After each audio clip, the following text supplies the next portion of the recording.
Hi guys, welcome or welcome back to my channel. I hope you're having a wonderful day today. Now today I thought that I would do a video that I've seen in a lot of people's channels that I love watching when a dog picks their reads. So I've got my dog Peppermint, aka Minty, and she's going to help me pick my reads.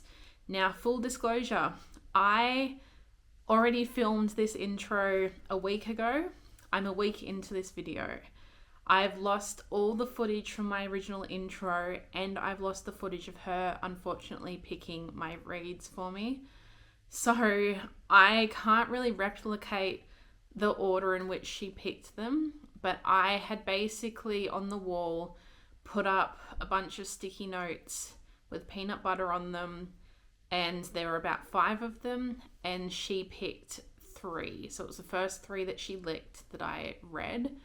Now I'm going to try and do a little bit of a recreation of that so you can see what sort of happened. But just note that I'm only doing the 3 books that she picked in the recreation, so it won't be in the same order probably. I'm unsure what order she will pick. So basically I'll go through the options that I gave her in the first place, and you'll just see the 3 that she picked in the recreation so you can kind of see what she does when I asked her to pick things. Of the 5 that I put up there though, one of them was Heir of Broken Fate by Mads Rafferty. That was one option. Another option was The Death King by Penelope Barsetti. And then I had Rabid by Ivy Asher and Raven Kennedy. I had Empire of Flame and Thorns by Marion Blackwood. And I had Reign of Shadows and Endings by Melissa Rorick. They were the 5 options that Minty had to choose from.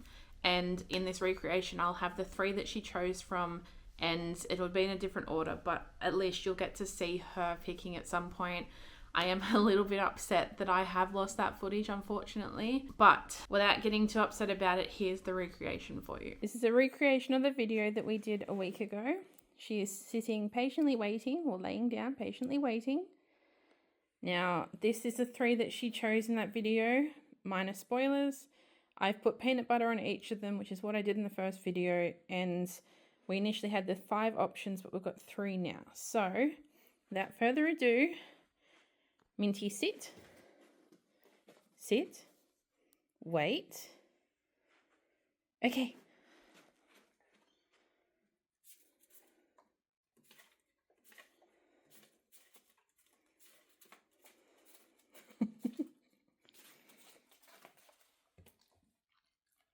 Minty. Minty.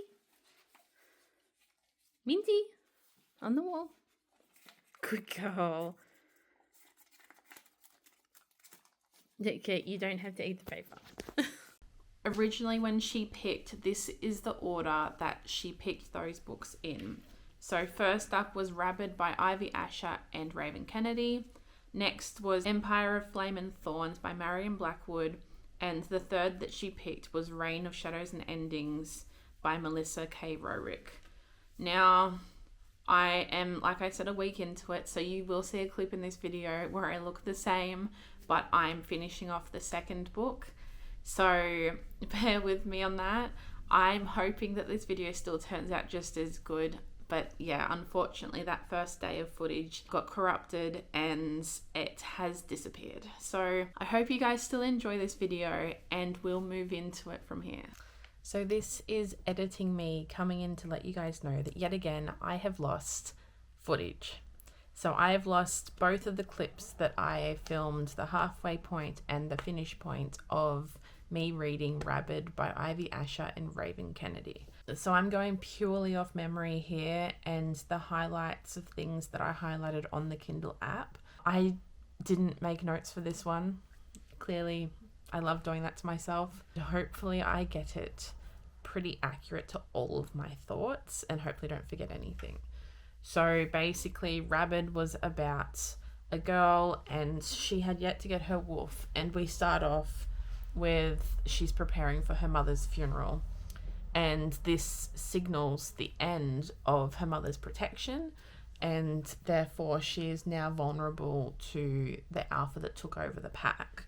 Now, as she's getting her wolf, something goes wrong because she's going through a bit of trauma and, excuse the dog in the background, And she has basically had someone try and force themselves on her. The alpha has tried to force himself on her, and it has sort of broken the way that she's bonded with her wolf, and it's made her rabid. So they in turn dump her on basically the front doorstep in the middle of the forest of the most vicious pack known to man, in the hopes that she will die. So this whole book is based around her rabid nature and her being angry and her wolf being angry and trying to deal with that and get better at coping with it. My first thoughts of this book were initially that the start of the book felt not quite right, and I couldn't put my finger on what it was that made it not quite right. But when we got halfway through, it got better. Now, this is written by 2 authors, so my initial thoughts were that maybe they did a chapter each, or maybe one did the first half and one did the second half, and then they finished it off together. I'm not sure, but I know that I could tell when one writer was writing a fair chunk of it and the other one was. I really liked one of the authors. The other author's writing wasn't gelling with me. So it made it a little bit like I was getting a little bit of whiplash in the writing, that I was enjoying it and then not enjoying it, and getting frustrated with it and then not getting frustrated with it. There were things as well at the start, a lot of references to pop culture, like the 70s show and stuff like that. But also there were things that were said like that made my brain glitch a little bit. I don't know if this one's one that people say, because I've heard someone say it since. But to me, you would say a switch has flipped.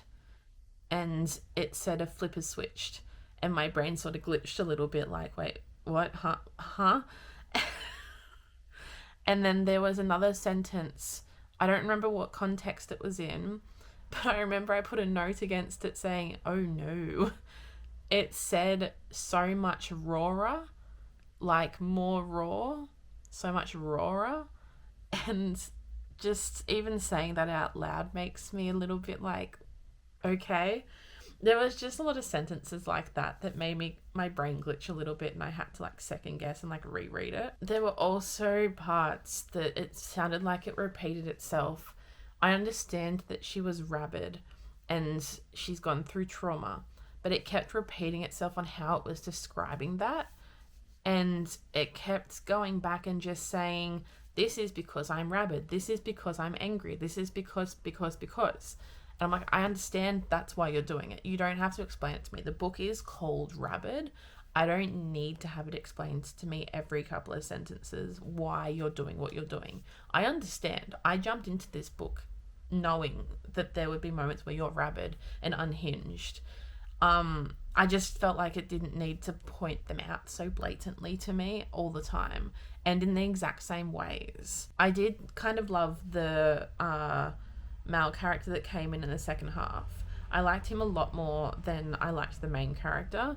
I will say he got more bearable once he understood what she'd gone through. And that's going to be typical in a lot of books. When they don't understand what they've gone through, they say things they don't mean. And then they learn, and then they understand from there, and they're a lot more gentle. It's not that I didn't like that he wasn't gentle. It's more that he was doing things that were just annoying me slightly. And once he found out about what she'd gone through and her trauma, he didn't make those same decisions. So he was just as vicious as he'd always been, and as dangerous as he'd always been. And that was okay with me. It was more that he was protecting her, and I loved that aspect of it. I love a dangerous man that protects the one they love. That's literally everything that I need in a book. But unfortunately for this book, that quite wasn't enough for me to love the book, because those scenes were written by the author that I liked. The scenes that I liked with him in it were written by the author that I was really vibing with and really having a good time with. And when that sort of morphed into the ending, I felt like I didn't get what I wanted with the ending. I felt like the ending was tied up in such a neat little bow, and I did not want that. I wanted her to get vengeance. I wanted her to get revenge, and I wanted her to basically get what she needed, not be calm about it. Like, we had the ending of the book, and then we had basically an epilogue. And in the epilogue, there was like a 10-page smut scene that did not need to be there. In an epilogue, I want us to round it out. I want her to get her revenge. I want to see like the future of the books. I'm not going to continue, but I want to see the future of the books. I don't need a 10-page smut scene just because we want to. So the epilogue was so long because they had to have that smut scene in there. And I just think it wasn't necessary. I loved, without spoiling it too much, I loved the scene in the battle scene where she was going after her vengeance, and I wish she had gotten it then. I wish it wasn't like forgotten about until the very, very last page, which was only like half a page really, of her finally getting her vengeance, and we didn't even see it. It just sort of faded to black.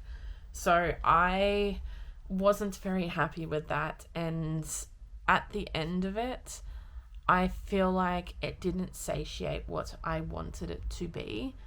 It had so much potential and it just didn't reach it, and I think it's because the authors didn't cooperate in my head. I mean, a lot of people must like this book because its average rating on Goodreads is 3.89. That's pretty decently high up there, and clearly I'm an outlier in a lot of my thoughts, but I just don't think the authors went together really well. They've written other books together, so maybe it got better.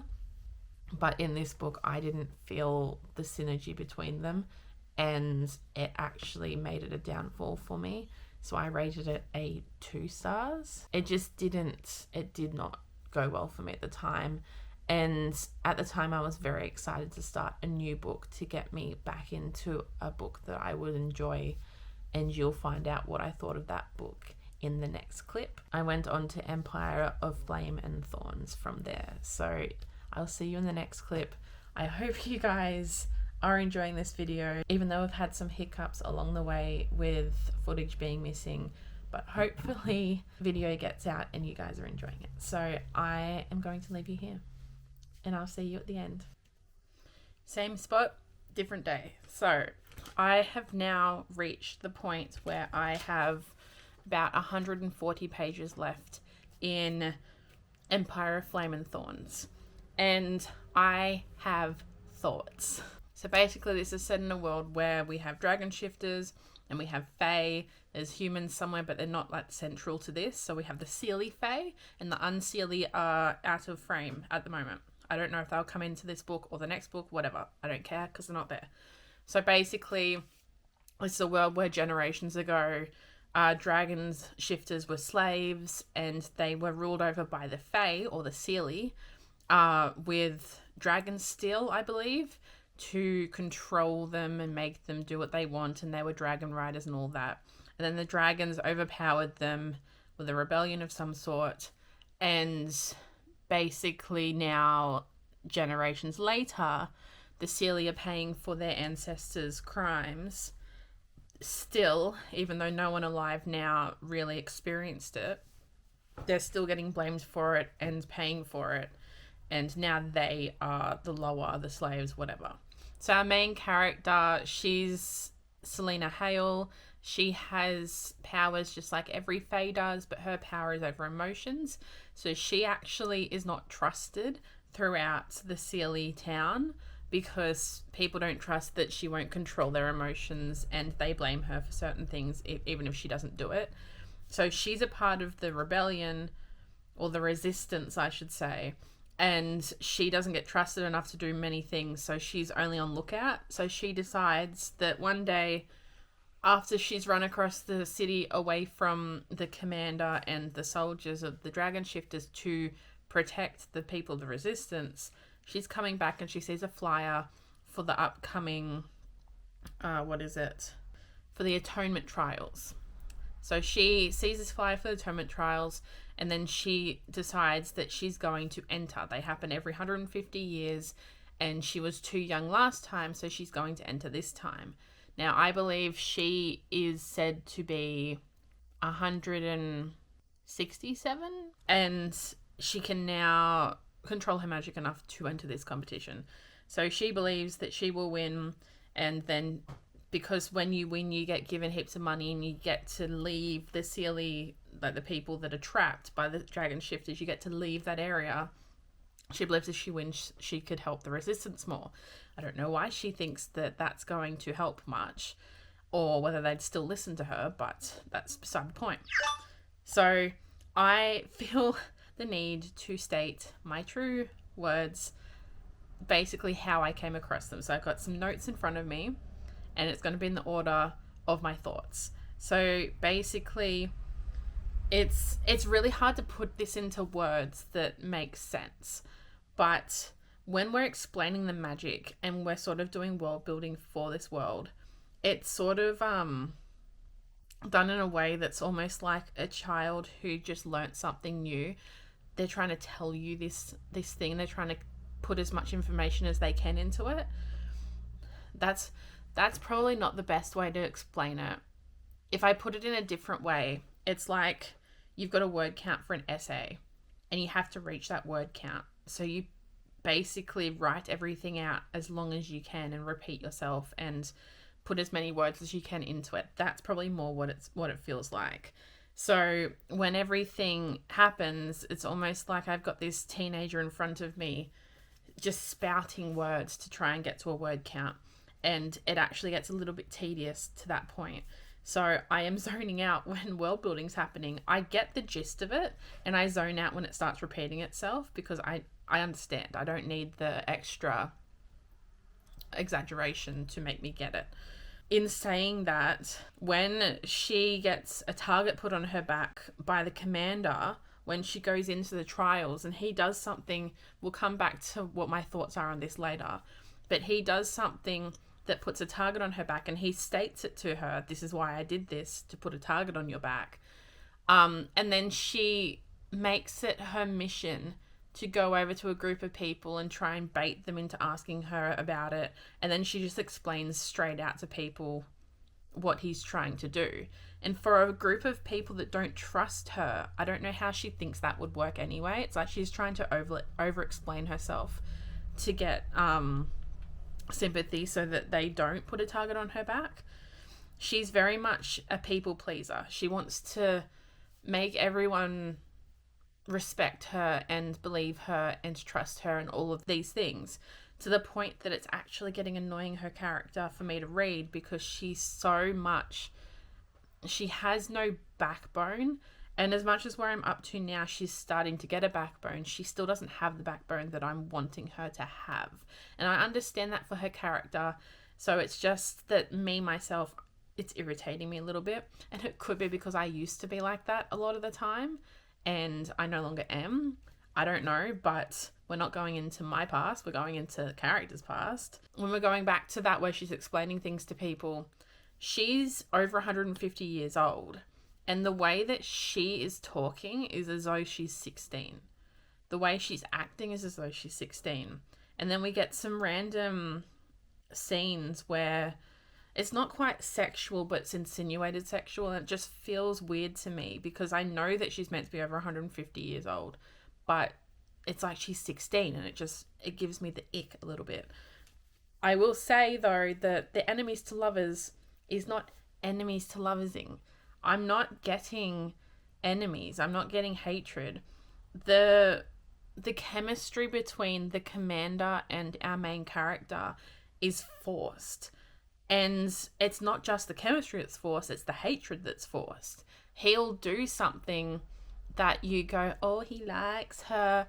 And then all of a sudden he'll turn around like, oh, I meant to do that the whole time to like put a target on your back. Or I meant to do that the whole time so you would be locked in my room. Because he's trying to get her out of the atonement trials. But every time he does it, it's like he's like, oh, I did something nice. I better backtrack and try and make it out as if I planned it all along. And it's just not hitting the way that it should. I've read books that do the same thing and they do it well. And this one just doesn't hit as hard for me, unfortunately. I swear to God, though, if the author pulls out a mate bond from somewhere out of this, because he has been looking at her and she's done something and all of a sudden realization has dawned on his face for like a split second and she sees it and then he like hates her again. If a mate bond comes out of this, I don't know what to do. Like, we're talking about the Seelie Fae and the Unseelie Fae and the Dragon Shifters. If we pull a mate bond from a Dragon Shifter to a Seelie Fae out of the blue for no reason other than I want these two to be together, let's force it, I'm going to be so mad because there is no chemistry. At this point, I'm thinking, oh, this is the first guy that's ever talks to her and she's ever been able to speak her mind to. So now she's got the hots for him. But like, he keeps losing his train of thought. And when he loses his train of thought, all of a sudden he's flirting with her and he's, God forbid, he's doing something sexual when there's no bloody reason for it to be there. I was just happily reading and she's locked in his room because he wants her to miss the next trial because that's what he's been doing the whole time. And she tries to sneak out when he's sleeping and he's hiding behind the door and he steps out and she accidentally stumbles over her words saying she was thinking about him in bed or she thought he was in bed, that sort of thing. And then all of a sudden he's like, if I touch you here, will you be ready for me? And I'm like, no, that's not... You can't just put that into that scene because you want to force this. You need it to flow, and it's just not flowing. I don't know whether I'm enjoying it at the moment. I don't know how we're meant to believe that she's going to win these trials. I don't know how she's gotten as far as she has. Her power is over emotions, so she can amplify people's emotions. And it's been insinuated this whole time that no one's seen my true power. They just assume what it is. And if they could see what I could actually do, they'd all hate me. And I'm like, they already hate you. Just do it. Just show me what your power can do. Show me how you believed you could win these trials with emotion magic. Because every step of the way, you've had to do something physical. And you cannot tell me that this character has knife skills in fighting because she's gutted fish her whole life. It's like me saying, oh, I've cut carrots for my whole life. Now I can fight with a knife. No, you can't.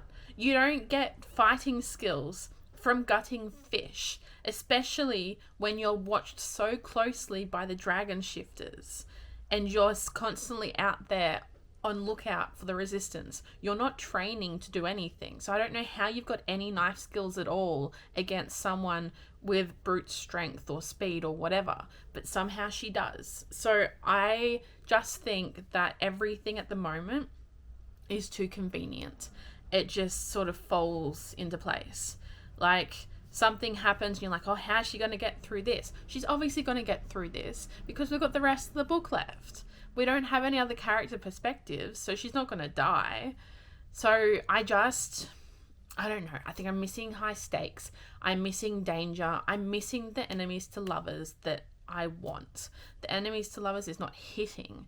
It's not doing what it needs to do to make me care about these characters. At the moment, I don't even care about our main character because she gets walked all over and she doesn't even do anything about it. And even when she says she's getting more of a backbone, she's just sitting here like, I'm getting a backbone. Oh no, they hate me. Oh no, Karen's myself. And I understand people are like that. I used to be like that. It just irritates me slightly. That is not against the writing. The rest of it's against the writing. That is not against the writing. That's me personally having a vendetta against this main character and who she is. So at the moment, I'm not having a great time. But I'm willing to read the rest. Like I said, I've only got like 140 pages left. I'm going to finish it. I'm going to tell you about it. And I'm going to tell you my thoughts. Everything's going to be great. And then I will go on to the next book. And hopefully it is like me just building over time. And that's the best book of the video.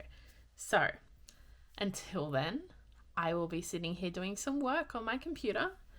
And I will then sit down and read, and I will finish the book, and I will let you guys know if it changes from here, whether the ending's worth it. So it's sort of like a I read this book so you don't have to sort of thing maybe. And yeah, we'll see if it gets better. Yeah, so I've come back with backup. So I thought you'd like to see Minty again in this video since she's the one that picked the books for me in the first place. I, with Minty's support, am going to go through the second book that I read, which was Empire of Flame and Thorns. Now, I updated you guys yesterday, and I finished this book at about midnight last night, 1 a.m, because I really wanted to finish it last night because I had stuff to do today. So I didn't really change my opinions on it much. Their chemistry and in turn the enemies to lovers hatred didn't really build any depth from where I updated you guys last, and it just honestly fell a little bit flat for me. It started to add smut scenes that didn't make any sense for where they were, and there was one close to the end that was a full smut scene, and I just ended up skipping it because by that point I was so over just things happening out of the blue. It's like they were forcing us all the way through. So even the smut scene, it happened at the wrong moment. We don't need to have smut in books. They don't need to have it. It's not a must. It's not something that has to happen to make your book great. In reality, this book would have been so much better with zero spice at all. We didn't need it. It wasn't necessary. We didn't even have the connection to have the spice. And honestly, I actually think it took away from the story quite a lot, and if anything, made it worse than it could have been. The ending was a little bit surprising. I predicted, as far as what the character would do, I predicted that. I did not predict the outcome for the tournament. I will admit that that was a surprise, but I didn't care enough for it to matter as much as it could have, unfortunately. We went the whole book with no depth to the characters, and the only depth that we had to the main character was that she had no confidence in herself. And yes, I used to be like that, and I understand that it's a huge thing, but it could have been built on better. We went through the whole book with her with zero confidence, and then as soon as the commander comes out, she has the confidence, and I understand that. He brings out her confidence, brings out the best of her, but we didn't have a connection deep enough to him for it to matter. So unfortunately, it was a major letdown for me in the end, and I rated this book 2.5 stars. It had the building blocks of something great, but in saying that, it had the same building blocks that other books have that do it a lot better, which unfortunately for this book didn't turn out to be the best for it. And look, it needed some individuality, and it had none. It was trying to be too many things at once, and it wasn't succeeding at any of them. So that book is finished. I'm going to now move on to Reign of Shadows and Endings, I think it's called. Yep, Reign of Shadows and Endings by Melissa K. Rorick. And I'm hoping that this is a good book to end the video on, because I didn't want to end it at these two books and it be such a bad experience. I have faith, and I've heard a lot of good things about this book. I have faith that this one's going to be better.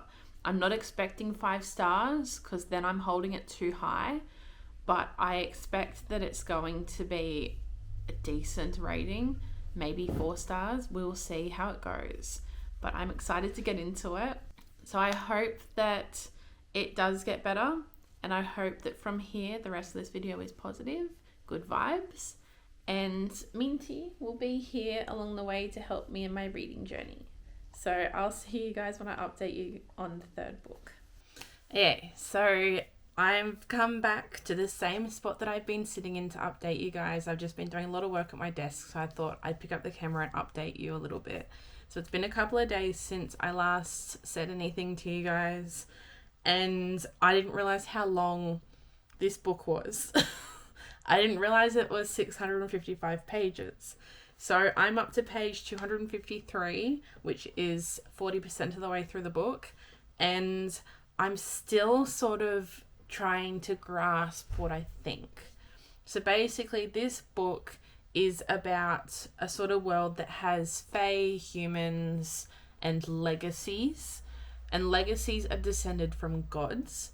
And they have a sort of limit on their power that they're allowed to use because their gods were afraid that they would become too powerful. So that they have to select a source for their power. Now, these sources are the fae. And our main character, Tessa for short, she doesn't expect to be chosen as a source because she's been told her whole life that she won't be a source, and so therefore she's not worried about it at all.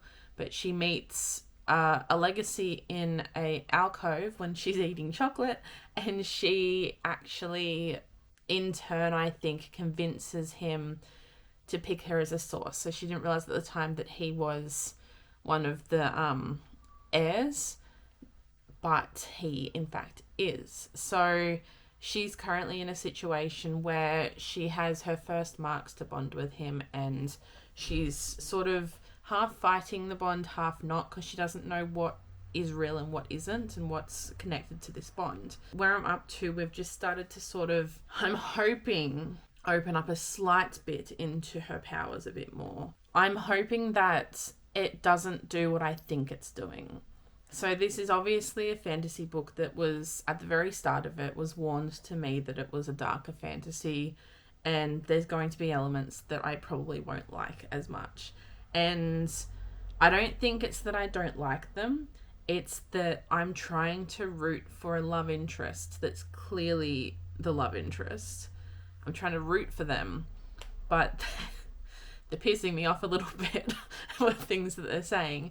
So I'm hoping that he redeems himself a little bit, and also that she understand why she's not telling him things, but hopefully they get a certain level of trust that she can tell him more things.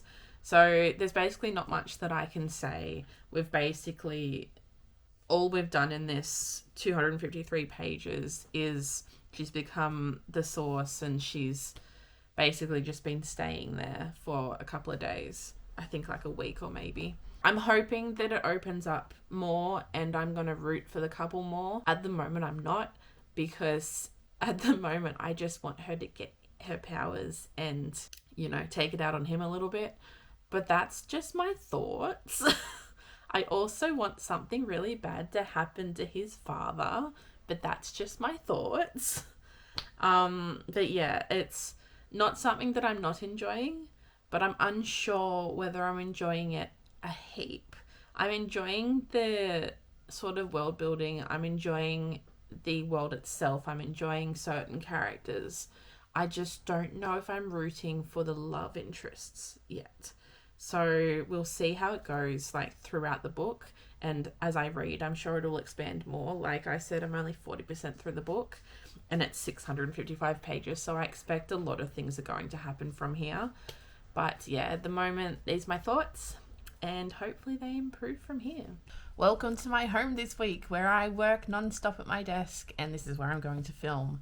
So I have gotten up to a point in Rain and Shadows of Endings where I have 200 pages left, and I have some new thoughts to tell you guys. So I think when I updated you last, I was unsure on what I was feeling completely, but I was hoping that certain things would be revealed to make the story a little bit better, move along quicker, that sort of thing. I am now of the opinion that this book is far too long. So I got to 60% of the way through before the main male perspective, Theon, got bearable. I was rolling my eyes a lot at his perspective and things that he was saying, and there was different things that he thought that weren't quite... They were very possessive and pretentious and like no one else matters but me. And I understand that's sort of what his character's meant to be. That's what he's grown up knowing, that he has to be to his source. His source has to be everything for him, and she doesn't get a choice, sort of thing. Now, I've read books like that before that have that sort of theme, but it did not have to be dragged out until like 60% of the way, in my opinion. So 60% of this book is happening within like 2 weeks, and I understand that it could take him 2 weeks to get to that. I don't personally feel like we needed almost 400 pages of him finally realizing that him pushing her and trying to be dominant over her, and I guess not be considerate at all to her at all, and act like she's basically not human, which, yeah, she's not, but he's not either, so like whatever. That's beside the point.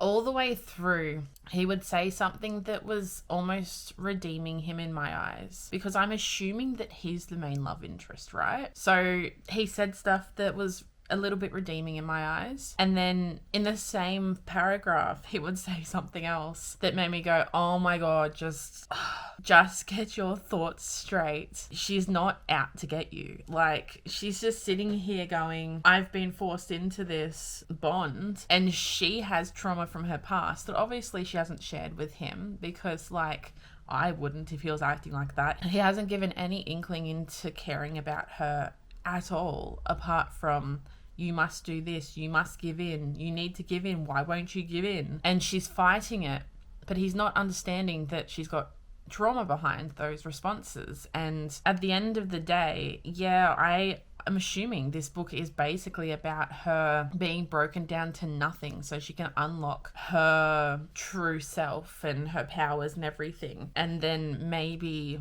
she becomes uber powerful, I'm assuming. I don't know. I haven't gotten up to that bit yet. But it took until 60%. At 60%, something happens and he starts to realize, because something happens that they agree to, and then she basically snaps because she goes through something that's really traumatic, and he's not understanding that she needs to get through this trauma in her own way. He's sort of forcing her to confront the trauma when she doesn't want to confront the trauma. And so in turn, she lashes out, and she ends up telling him a lot of her trauma and her past trauma, and that she's given up, and he's basically broken her. Congratulations, you've won, sort of thing. It's not until then that he goes, oh no, she must have gone through some stuff. Maybe that's why she's responding to me in this way. Maybe it's not all about me. Maybe I'm not the center of attention. I'm enjoying it at the moment. So I'm up to 70% of the way through. I love the world building, but in saying that, the world building for the kingdoms is only where she came from initially when she got selected, and his kingdom. So I'm getting a little bit of that, but it wasn't until 60% of the way through that we got more of the lore. So it took us, this whole 60% of this book is just she gets selected and it's her living with him. And it's not even we're getting better and we're starting to be able to talk to each other more and we're getting more confident in each other, or we're understanding each other's like perspectives more. It's just 60% of, okay. Hello baby. I honestly think that it just needs less pages at the start. Now that I'm over 60% of the way through, now that I'm up to 70% of the way through, so we've gone back to the Acropolis and we're starting to have momentum in the plot a little bit, because he's starting to finally go, oh no, she has trauma, let's like actually be considerate for once. And we're starting to get somewhere. We're starting to get more answers. I don't think it needs to be 655 pages. I think it could have achieved telling us about his character in less pages. In my personal opinion, that is. I feel like it was dragged out too long, and in turn is making it hard for me to read. Yeah, I'm reading like 50 to 100 pages at a time, depending on what's happening in the story. But it's just missing me caring about chemistry they're meant to have, because in my opinion, they had no chemistry before she got selected.